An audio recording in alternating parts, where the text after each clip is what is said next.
This is Safety Bri, your number one safety geek. Why do we have the behaviors that we do? Superheroes in the workplace, right? All of those things that go into making you an effective safety manager. I love what we do. Motivation, learning, teaching, training, teamwork. I geek out over that just as much as I do safety.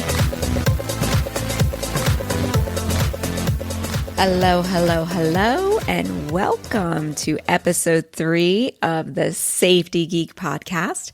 This is Safety Bri, and today I am on my soapbox, friends. This topic is just one of those topics that I am so passionate about, that I am constantly talking about.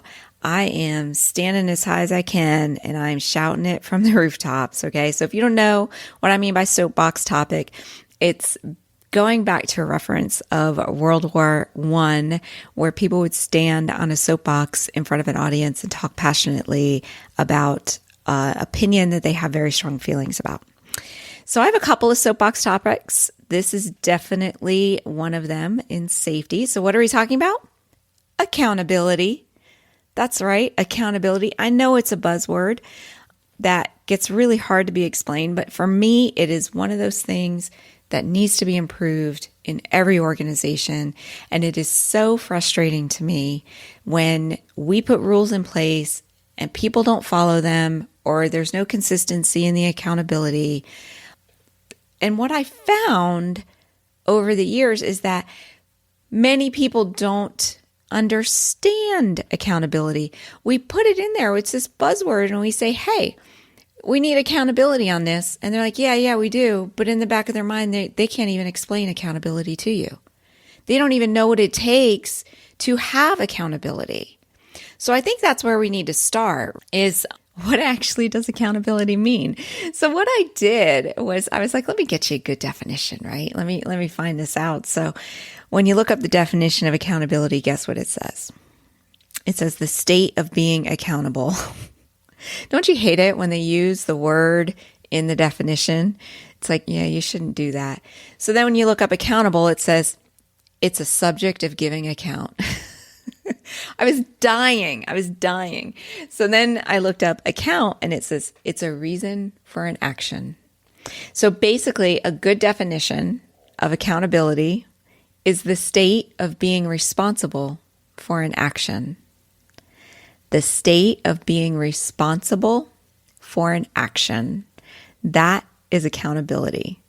Now, this action, it can happen either way. It could be good or it could be bad. Somebody's responsible for it. And usually, when you're responsible for an action, there's consequences for that action as well. It could be, it was a really good action, so you're going to get some accolades, right? You're going to get people saying, great job, good job. You might get a promotion, you might get a raise, right? Or if it was a bad action, you might get fired, you might get written up, might get talked to, okay? So usually there's some sort of consequence with that action. If there's no consequence, then you don't have accountability.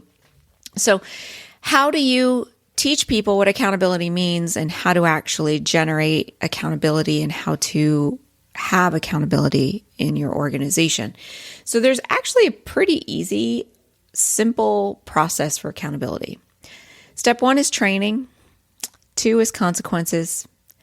3 is authority. And 4 is consistency. And I promise you, my friends, I promise you that if you can have some consistent accountability in your organization, your safety numbers would drop dramatically. Your safety culture will improve dramatically. There are so many things that I look at that when I drill down to root causes, a lot of times it's accountability, right? Or people can't explain certain things. And I'm like, it all comes down to accountability. If there's no accountability, then you can't have people doing the right actions, or people are not going to do the right actions. Better worded there. So the key thing to understand in all of this, I can teach you accountability. I could teach you what it means. I can teach you how to get it. But you may not be the person that can do it at your organization. You may not be the person that can actually hold people accountable. Because going back to our last episode, right, we're not the safety police. We don't necessarily have the rights to do this.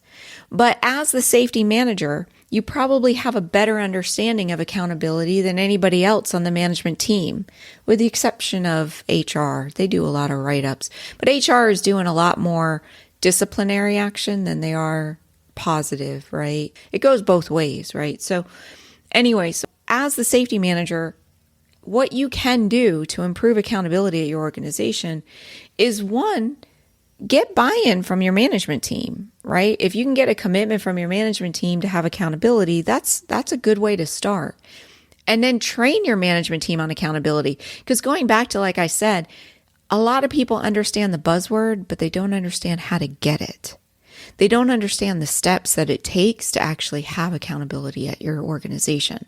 So you can train them on it, right? You could take these steps I'm teaching you, put it into a training, and train your management team on it. All right, so let's get started. What is step one? Step one is training, right? So the first step is you have to train everybody on the policy, procedure, rule, best practice, whatever it is that you're trying to get in place at your organization. You have to make sure that they are trained and that they understand it. Now, a caveat here. My thinking is that if it is one of these things, they should always be followed, right? There is no gray. When I'm talking about accountability, it's you always follow it. There's not like, hey, well, we follow it 50% of the time. No, you follow it 100% of the time. That's where I'm coming from with accountability. Because if you don't have that level, if you're seeing gray in your policies and procedures, then your employees are going to see gray. They're not always going to follow it, and accidents are going to happen. Can't really have a lot of that gray.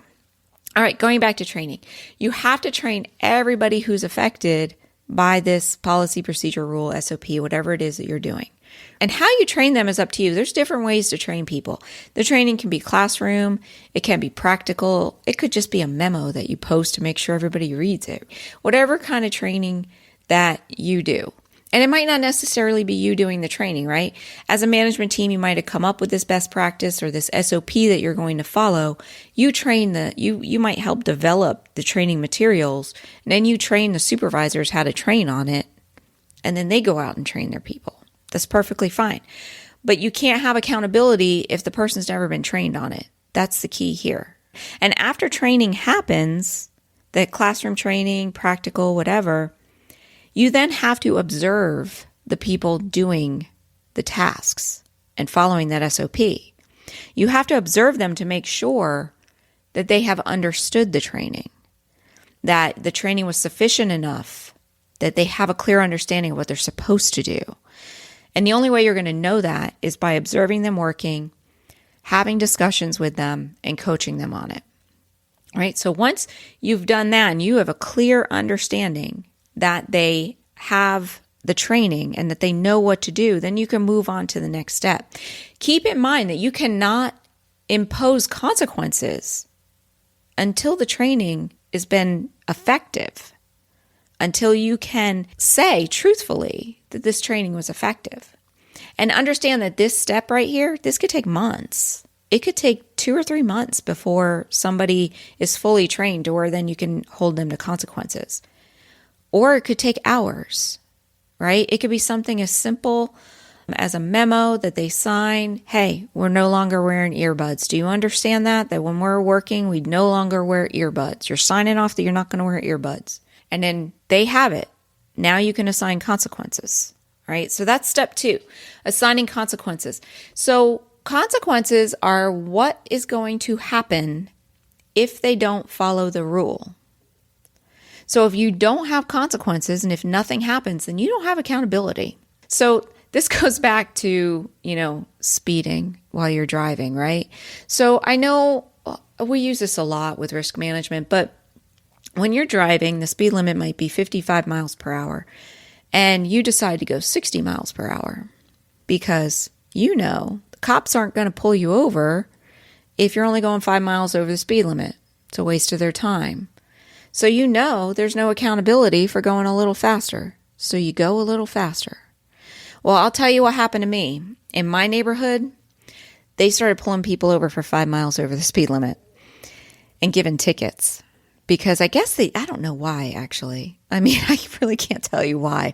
All I know is that I got pulled over twice in a very short period of time. I didn't get a ticket, thankfully, because I'm a safe driver and I have that on my record. But I got pulled over twice. And guess what I do now? I go the speed limit in my neighborhood. So when there is accountability, you're going to follow it. When there's no accountability, you're not following it. So to me, if you're not going to have accountability, then what are you wasting your time with, right? Why do you even have the rule if you're not going to hold people accountable to it? Or why have the rule that the only time you hold them accountable to it is when they're hurt or when an accident happens? I see that a lot too. Now, your consequences, they don't have to be harsh. It doesn't mean that every time somebody lifts a box improperly, they get written up. But it might be that every time they're observed lifting a box improperly, they get a coaching session. They have a discussion about it. That's still consequences, and that still works. So keep that in mind too, that it doesn't have to be harsh. It could be, I love the theory, especially when something is difficult to learn, like proper lifting.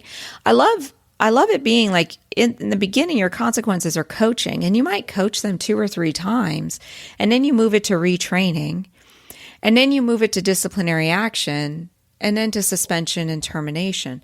So by the time that person has actually been terminated for not following the rule, they've been given a lot of opportunity. They're terminating themselves. That's generally the way I look at it, because I'm not out there as a safety manager to fire people. I'm out there to change their behavior, because it's a heck of a lot easier to change a current employee's behavior than to train a brand new employee. So I'm not looking to fire people, but there has to be some sort of consequence, something. And you want to make sure that you're communicating the consequences. You can do this in your training, but you have to tell them that there are consequences. So when you're back in the training stage, you can say, hey guys, if you're not lifting the boxes properly, you're going to end up having to go through this training again. There's going to be retraining involved. Or you don't necessarily need to tell them what it is. You can just say, hey, there's going to be consequences if you're not following the rule. That way you're not limiting yourself as to what it is. But sometimes when you tell them what the training is, where you go, okay, if you're not following the rule, we're going to coach you 3 times, and then we're going to put you through the retraining. It's kind of like a parent counting to 3, right? The kid waits until you actually get to 3 before they stop what they're doing. Billy, don't touch that. Mama's counting. If I get to 3, you're going to get your butt beat. 1, 2, and then he doesn't let go till 3. So it's kind of the same thing. So think about that, is that you might not want to communicate what it is. You just might want to communicate that there are consequences.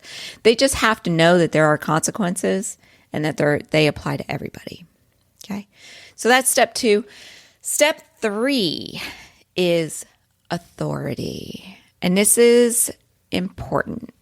The person telling them about the consequences has to have the authority to enforce the rule. So when you're in the training and you're telling them there will be consequences if you don't lift properly, that really shouldn't be coming from you unless you have the authority to terminate them, which is the ultimate consequence. So if you don't have that authority, then that means bringing in their supervisor or their manager and saying, hey guys, this training is really important. And if you don't follow what Mr. Safety Manager says here, then there will be consequences, because I'm watching and I know it, and this is what I expect you to do. So it has to come from the person that actually has an authority to enforce the rule. And they really should have that ultimate authority, which is termination. I mean, termination is just the ultimate authority. So this is where it comes into play that you might not be the person to enforce accountability. Because if you do not have authority, then you cannot hold anybody accountable. Let me repeat that. If you have no authority, you cannot hold anybody accountable. So let me give you an example. I had a job where I had hire and fire authority. It went through me first as the safety director, whether or not somebody was allowed to be hired in a safety sensitive position. I wasn't doing it for the finance department, but for the safety sensitive position, it actually came to me before it went to HR. I also had fire authority, which meant that if somebody wasn't following a safety rule, I had the right to fire them. It was super easy to hold people accountable. I had no issues with accountability at that job because people understood that I had the same authority as their boss did to fire them. It was no issue for me to get people to listen to me. It was awesome. But unfortunately, most safety people do not have hire fire authority. So at another job, I had no authority, and I also had supervisors that weren't holding people accountable. So I would go and I would be like, hey, we created a write-up form and all of this, and I would go and I would write up to people, let's say if they weren't wearing the proper PPE, they didn't have their safety glasses on. I would give them a write-up and it would be put in their file. It was a waste of paper.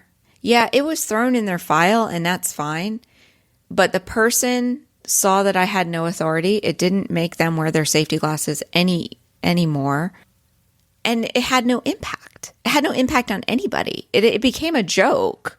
Oh, Bry's walking around with her write-ups, If you don't have authority, then there's no sense of you trying to hold anybody accountable. This is another reason why you can't be the safety police, because you have no authority to fire them anyway. So it needs to be coming from their supervisor. That is step 3. Step 4 is consistency. That means treating every action the same. So regardless if someone is not lifting boxes correctly, you treat it the same way as another person who's not lifting boxes correctly, right? So every action gets treated the same. Every person gets treated the same, however you want to put it.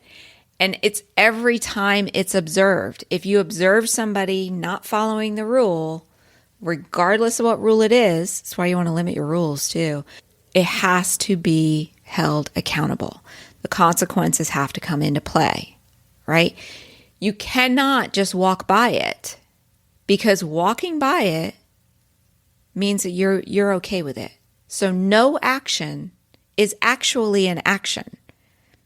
It's just that no action is telling that employee that it's okay that they're not following the rule. And don't think that you're saying that this supervisor walking by somebody who's lifting improperly, that employee's thinking, oh, he didn't see me. No, the employee's thinking you saw me and you didn't feel like stopping and there's no consequence. So I beat the system there. I went the 5 miles over the speed limit there. So you've got to be consistent. And this may be a pain, right? I like to call it PETA, a pain in the ass. So this may be a pain, but if you do it all the time, so what I say is like you pick a rule and you do it consistently, you're going to find that then they're going to change their behavior and then you're not going to have to enforce it as often. It might be a pain, but it gets easier with time. But if you don't make the effort of enforcing it to begin with, then that's when everything goes out of control and everybody looks at you and go, you got no accountability. So consistency is so important. And I would just build that time into your schedule, or I would tell your supervisors to build that time into your schedule, right? So let's review. Let's repeat the steps. Step 1 is training. You want to make sure that they are properly trained, that they understand the training, right? Step 2 is consequences. Employees need to know what the consequences are, and they need to be told this from a person who has authority, not necessarily from you. So it needs to come from the person that can actually enforce the rule. Then The person that is enforcing the rule has to have authority, and they really should have ultimate authority, meaning that they have the right to terminate the person, because a lot of times that's what it comes down to, right? We want to change the behavior, but some people are just stubborn and they refuse to change their behavior, and it will eventually come to termination. But most of the time, the 1 or 2 steps of accountability would do it for you. So you have to have authority. And step 4 is consistency.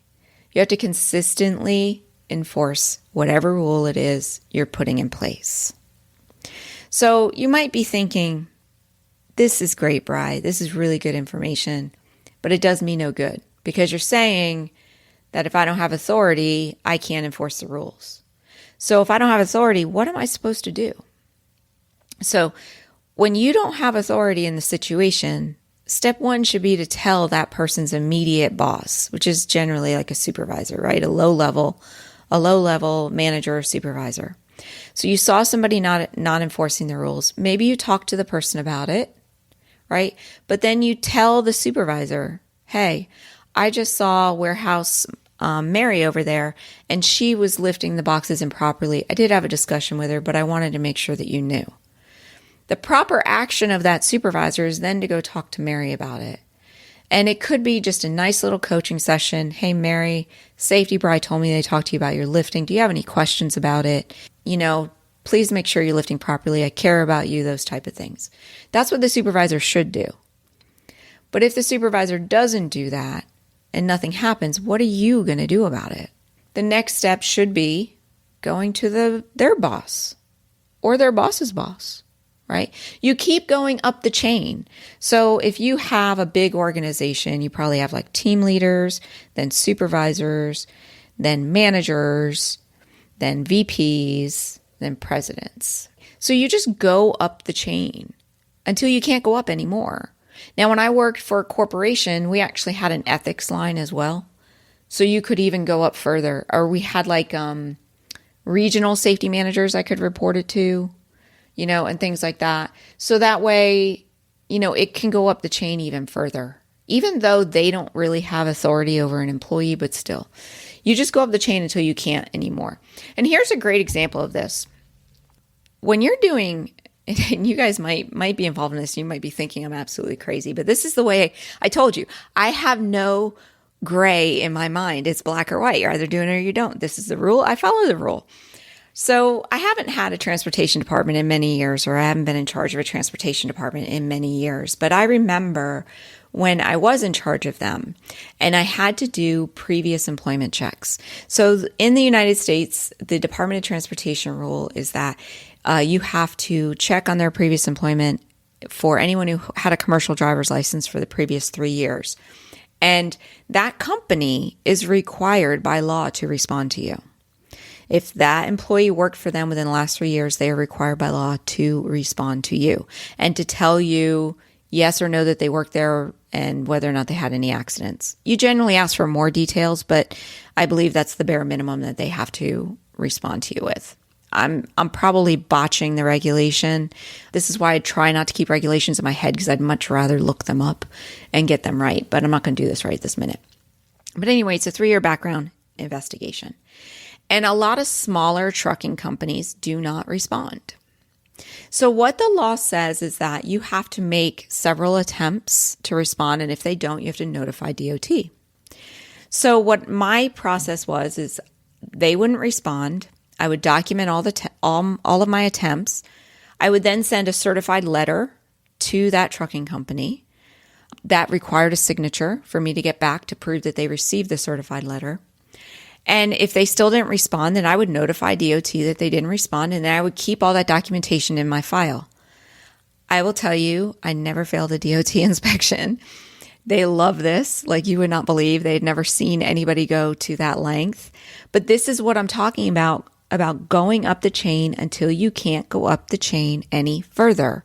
Another example was I was in a motor vehicle accident on a road outside of my employer, and we contacted everybody in our county to fix this road because it was an issue with the road. Like, it was the only road that wasn't a 4-lane. It was a 2-lane road, and it ended up being a 5-car pileup because Anyway, it's a whole nother story. But anyway, we contacted everybody in our county. They did nothing. We contacted our state legislatures. They did nothing. We contacted our Senate representatives. And sure enough, to this day, they have fixed that road. I mean, it was literally like within 1 year of us doing this, they fixed the road. So that's what I'm talking about you go up the chain until you can't anymore. Okay. And then document it and cover your butt. So that's your CYA there. So you just keep going up the chain until you can't anymore and you document it. So when you don't have authority, I know I went on a long-winded tangent there and I'm sorry, but the topic was when you don't have authority, what can you do? You tell their immediate boss, and if their immediate boss does not do anything, you go up the chain and you hope that somebody up the chain does something about it. But this is why you have to have commitment to accountability from the very top. I should probably put that as step one, because the very top, whoever is the highest level at your organization, they have to have a commitment to accountability. So that way, if their people are not holding people accountable, they can hold them accountable. So if your top person is okay with letting things slide, you will never, ever have accountability. And that's generally the problem, right? Because they get so busy, they're just like, it's a small thing, it's no big deal, just let it go. But that's a problem, because letting those little things go, they build up. They build up to where all of a sudden you have mayhem. Maybe not that bad, but that's the way I see it, is that you have mayhem. You have this problem where nobody is following the rules. So you have got to have them committed to accountability and not allowing anything to slide. So if that top person is committed to accountability, their next level is going to be committed, right? So if your president is committed, let's going down our corporate ladder that we just talked about. If your president is committed, that means your VP is going to be committed. Your VP is going to hold the managers accountable, and the manager is going to hold supervisor accountable, who's going to hold the team leaders accountable. So that's why it's got to come from the top. So how do you change it, or how do you improve accountability with your team? Follow the steps. So first, I would say get that commitment from your top leadership, and then train your management team on these steps. A lot of people just don't understand what it takes to have accountability. And then train them, observe them on the rule, coach them on the rule, be consistent with what you're reporting, what you're seeing, and going up the chain if needed. So it's not just a supervisor being consistent, it's you being consistent as well. And I would only start with 1 or 2 policies at a time. Because if you're trying to enforce 75 policies all at once when you've never enforced them before, you're going to have mayhem. So just start with 1 or 2 at a time. Make them related, and you'll see it's so amazing. When you get accountability in a place, the change that comes over your people, the change that comes over your culture is just incredible. So it's a long, hard road though. I kind of messed it up. It's a long and it's a hard road. So just understand that. You just have to persevere through it. And this is why the word perseverance is my life motto, because that's what safety is all about. It's all about just persevering and keep going. I even have it tattooed on my wrist because that is my life motto, that, in the battle between the river and the rock, the river always wins. And it is not through strength. It's through perseverance. So just never give up, my friends, and keep forcing accountability, and you will have an amazing safety culture. Okay, so that is all that I have for you today. I hope that you take this into account. To use that definition. Anyway, I hope that you take this sincerely. I hope that you try to improve the accountability at your site. It is definitely a good goal to have and definitely worth working on. And I promise you I will get off my soapbox for a little while. So I will talk to you next episode. You have an amazing day. Thank you.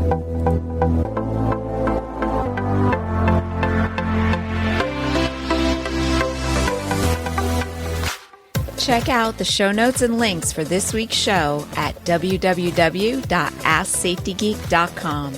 If you like this podcast, be sure to subscribe on your favorite podcast app. There are occasional bonus episodes that I don't always advertise, and you won't want to miss them. Hey, one more favor. Leave a review on that app too. It helps others find the show.